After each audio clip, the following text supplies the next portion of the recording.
kapag ka sinabi namin na wag nyo kaming papansinin, huwag kayong maniwala doon. Hindi ka man lang magsosorry. O wag na tayo mag-usap. Hindi ako galit. Pero Gina G, ikaw misis, o kaya jowa, galit na galit ka ngayon kasi hanggang ngayon hindi pa siya nagte-text. Eh kasi sabi mo sa kanya wag kang kausapin. Eh di hindi ka kinakausap. Kayong mga lalaki kayo. Pag sinabing ayaw namin kayong kausap, joke lang yun. Huwag kayo nagpapaniwala. Ang dami kasing formula na dapat isolve para maintindihan namin kayo eh. X squared to the nth power. Kapag ka sinabi namin na wag nyo kaming papansinin, huwag kayong maniwala doon. Hindi yung totoo, nagpapapansin kami, pansinin nyo kami.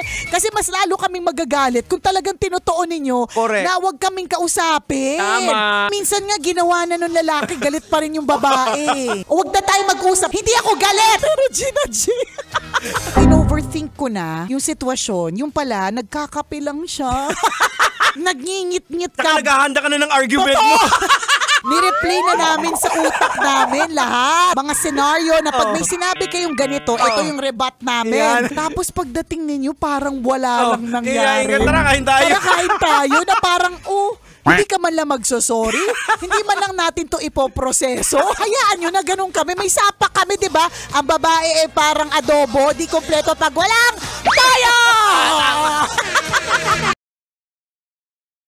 Wow! Enjoy na enjoy sa mga videos namin. Nako, Marami pa niyan dito, kabisyo. Kaya para mas feel good ka, I-like mo na ang video na to. At mag-subscribe na sa aming YouTube channel! Don't forget to click the notification bell Para lagi kang updated sa amin.